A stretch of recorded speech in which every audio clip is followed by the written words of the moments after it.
Hello, my name is Carl Surrey, and this is a video for the Facebook group called Fans of Serif Software, and it is going to be a beginner's look at the new bit of Serif software, which is Affinity Designer for the PC market.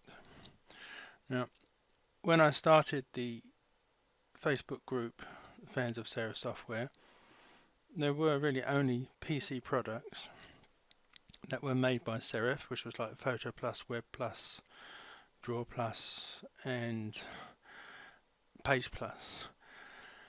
And so I didn't really look at any other products that Serif have been making, because they made Affinity Designer and Affinity Photo for Macs, which I do not own, but they have just recently made Affinity Designer for the PC, and they are currently beta testing the Affinity Photo for the PC as well. So I have purchased Affinity Designer. I did have the beta versions as well, so I have learnt a little bit about it, but this is a beginner's look at this program, but not me sort of teaching you, a beginner, how to use it, but me teaching myself how to use it, and hopefully giving other beginners some little hints and tips along the way.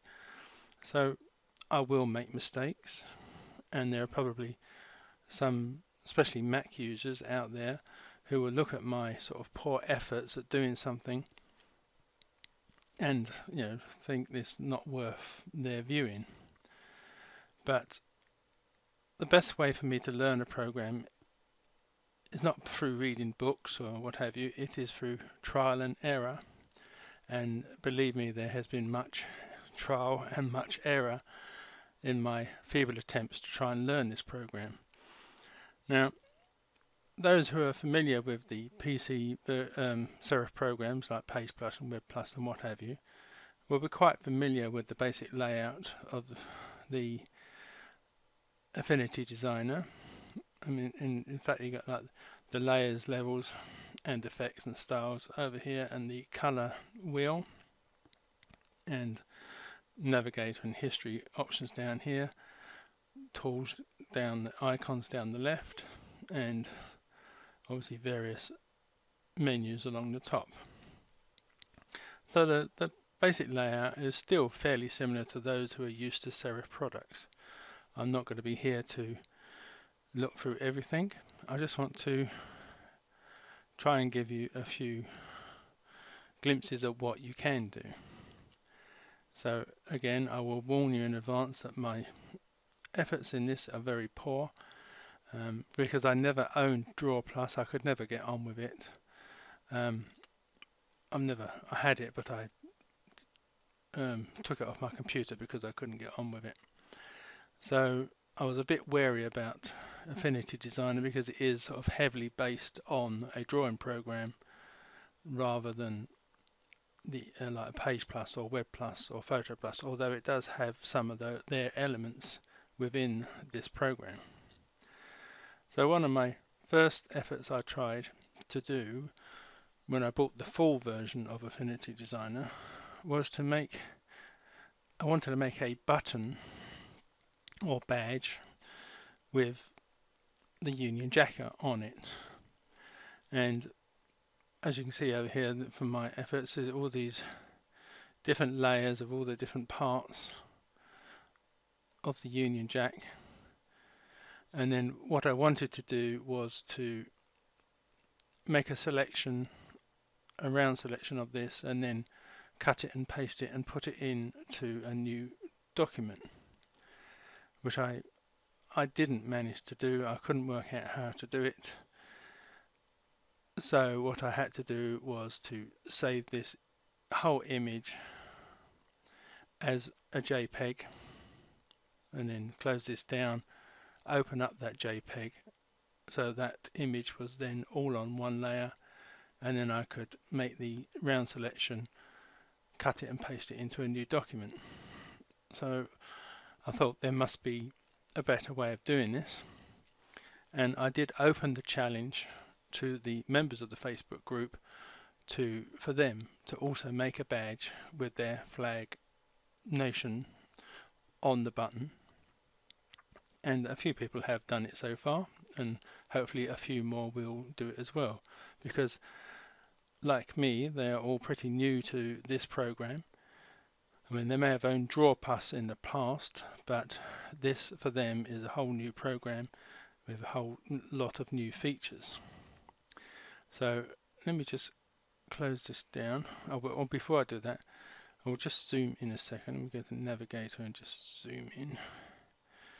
Now, this is not a perfect Union Jack by any way, because the red cross lines, they should sort of have a sort of pointed shape like that. As you can see, these other three are almost like arrowheads.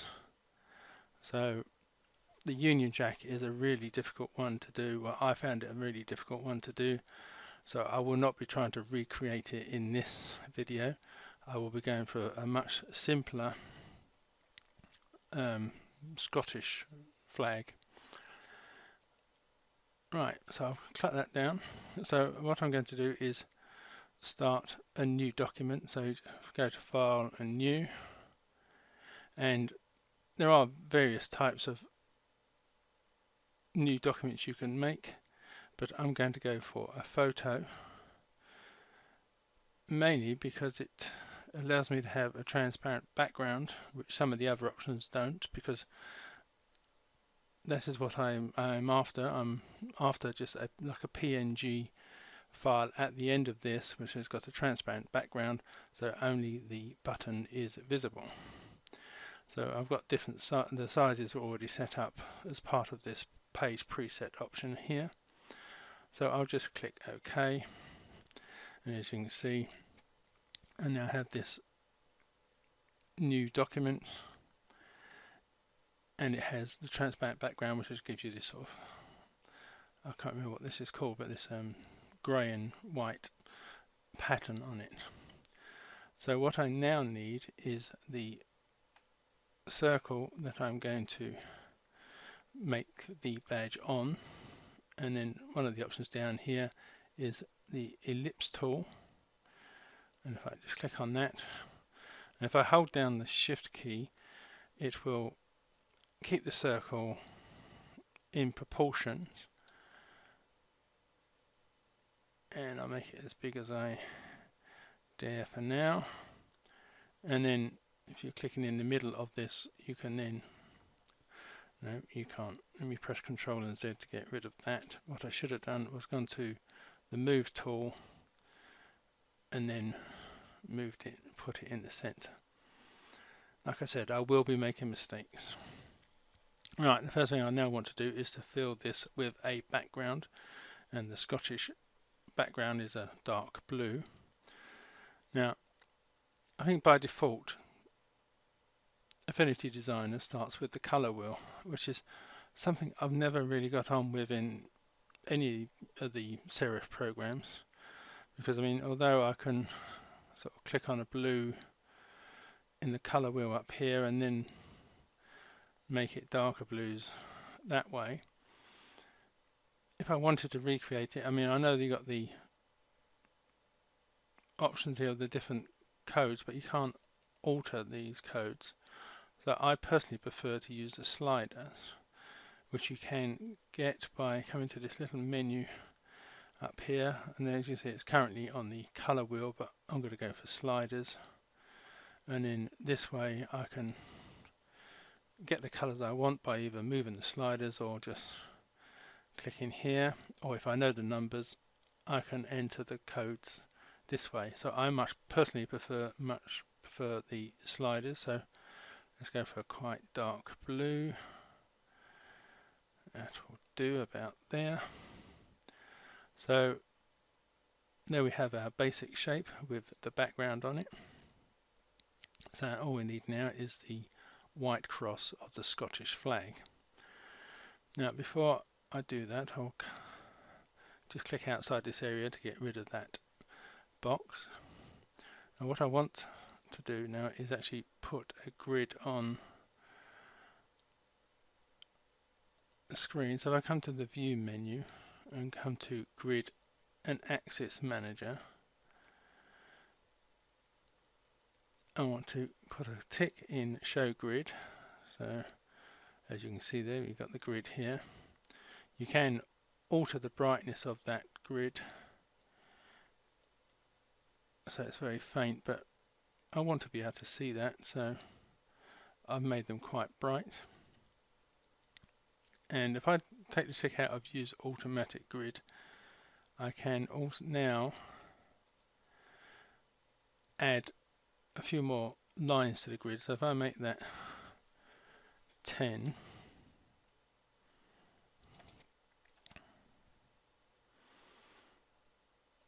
and then click Close, you have a lot more lines within that grid that you can use. So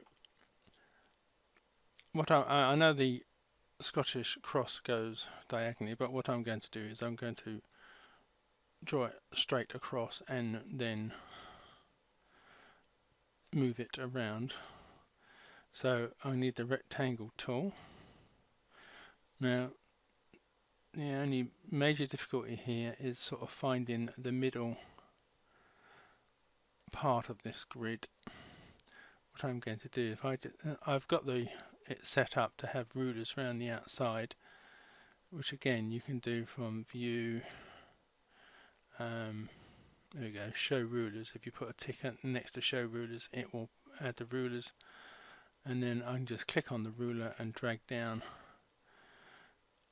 a line here, and again I will just zoom in to make sure that that is on the middle line roughly. There we go, just zoom out again. So I'm going to need to make even that, I don't think that's the middle line, I think it might be that one. There you go, I think that's a bit better. So what I want is 1, 2, 3, if we go for 4 squares each side of the middle line. So if I just use the rectangle tool,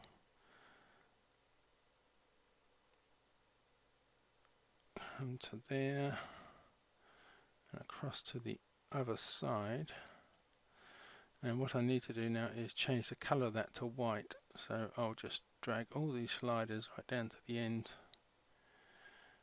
and there we have a white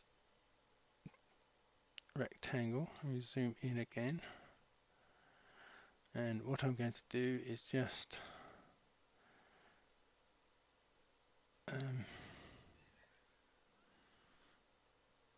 move the width of that up to the grid there, and hold on to the middle node and bring that down to the bottom there. So also I've got 1, 2, 3, 4 squares above the line there, so I need 4 squares above the line there. And as you can see at the ends of this rectangle, obviously it doesn't fit around that circle of the outside. So let me just zoom out again.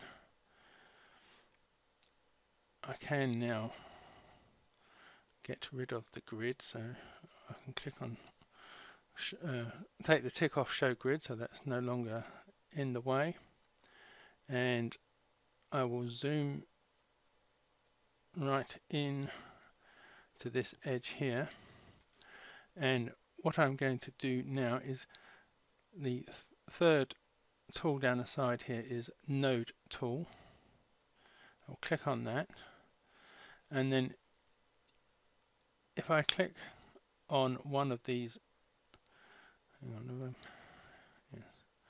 one of these nodes, sorry, I need to, along the options along the top here, I just need to click on Convert to Curves, and then these nodes will turn to white squares. So if you click on one, it'll turn blue, and then you can just drag it to the edge, either forward or back, and then you can just click in the middle and it will add a new node, and you can just slightly curve that edge. You can put as many nodes on as you want, really, just to nudge it just so it fits better. There we go. And then I'll zoom down to the other end.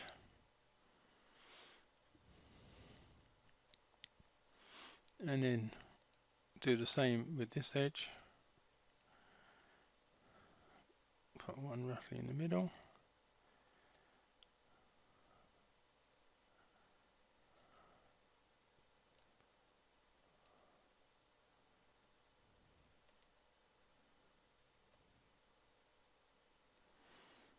Right. I'll zoom back out again. So I'll just click off of that tool. So there I have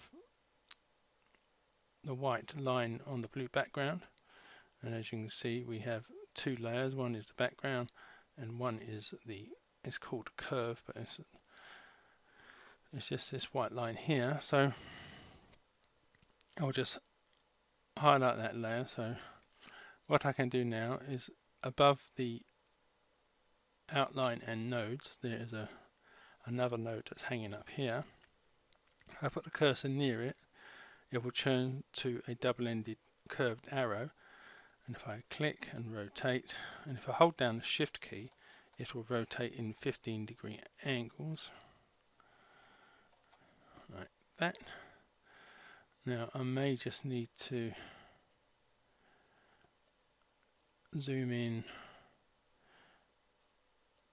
and just have a look at this. It's just smooth slightly.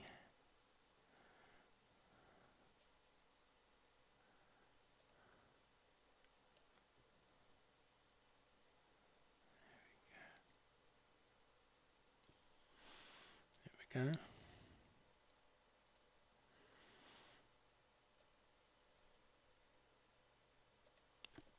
So what I want to do now is to have the white line going in the opposite direction. So I will highlight that layer again, and I will right click and come down to duplicate, or you can use Control and J. So I now have two versions of that white line, one on top of the other. So if I again just moving a bit,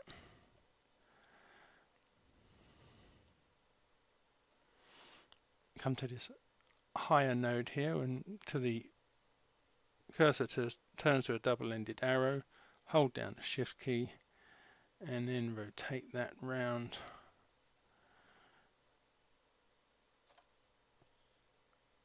to there. So I've got equal amounts. Again, I will just zoom in and then drag that out to there, drag this one in,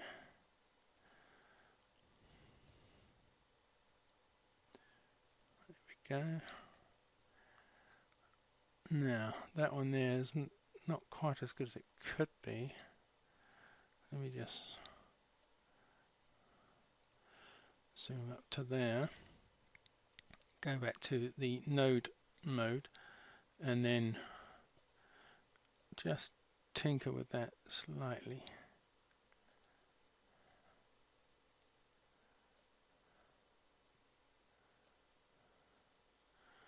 I'll just go around to all of them just to, that one looks okay. And then that one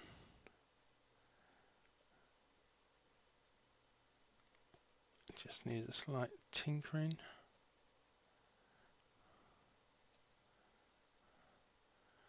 Right, so again I'll zoom out.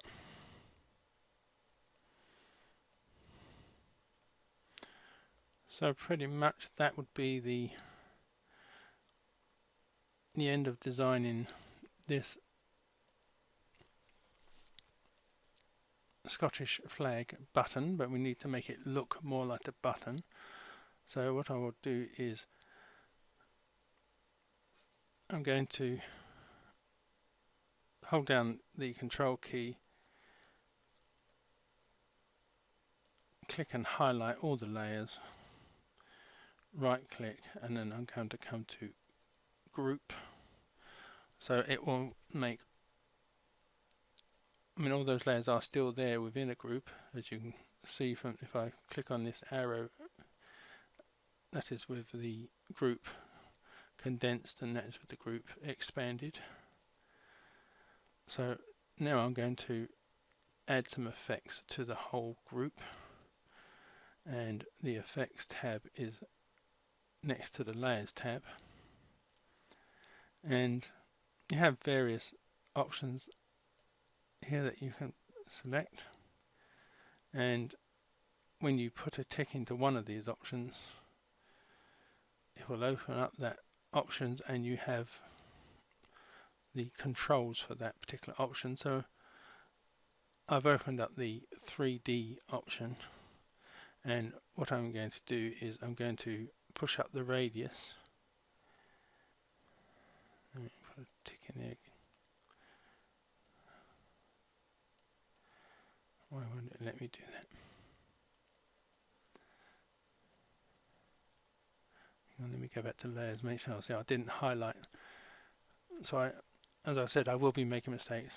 Highlight the group, then go to effects, and then 3D, and now it will let me use the effects.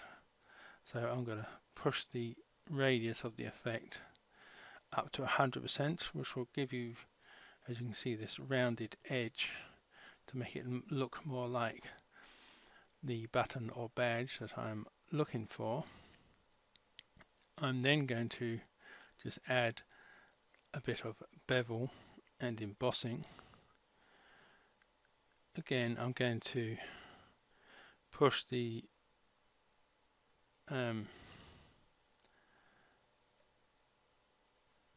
radius up just slightly, just to add a bit of extra edge around the, especially around this left hand side. You can also alter the opacity of that effect, so I'm just going to lower it down slightly so it's not so obvious. Now one of the other options is outer shadow. Let me try that one. Look at the various options for this. Now you can alter the angle of the outer shadow. Currently it's sort of pointing down here towards the right, but I just want to move this round so it is moving, pointing more towards the left, because this is where the lot of the shadow already is. So I'm going to leave it on 225, and then I'm going to move the radius up to about 100% and offset it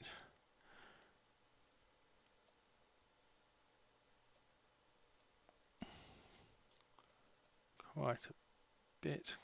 It's only, I don't know whether you can see that. Oh, let me raise the opacity. As you, oh yes, but if I raise the opacity, you can now see this shadow down here on the left, and obviously not so much on the right, because the light is, we are sort of assuming the light is coming from the left, so it's lighter this side, and you've got shadow on the left here. And the last thing I will just add in the way of effect is I'm just going to add a slight outline, not too much, just to help bring in that image of a more 3D looking image. I mean, I might be able to go a little, if you go too far, if I go too far, I mean, it just looks not so good. So I just want a very slight edge all the way round, probably around the 10 mark. Yeah, that's not too bad. I can get rid of that center line now, I don't need it. So that for me is the end of making this Scottish badge, and I'm hoping it will give beginners like myself a few tips on what they can and can't do in certain cases, like forgetting to make sure that the group is highlighted before you try and add effects to it. And once you've added effects, a bit like in other Serif programs, it will put the letters FX on that layer to let you know that some effects have been added. So all I need to do now is save this image, and I will go to File, Export. You can do Control Alt Shift and S, but for me it's far easier to use the mouse. And then you get the export settings. You can export in a vast array of types of files, be it GIFs, TIFFs or JPEGs, but because I want the background to remain blank, I'm going to use PNG. And if I export that, it'll ask me where I want to save it, which is where I've saved all my other attempts, and I'll just call this a Scottish badge, and then save, and then it will just export it, and that is that complete. And it also completes my first look at using Affinity Designer as a beginner, which I'm hoping many of you are also. And for more experienced users, I'm very sorry if I've done this completely the wrong way, but this is how I have taught myself to do this particular project. So thank you for watching, and goodbye.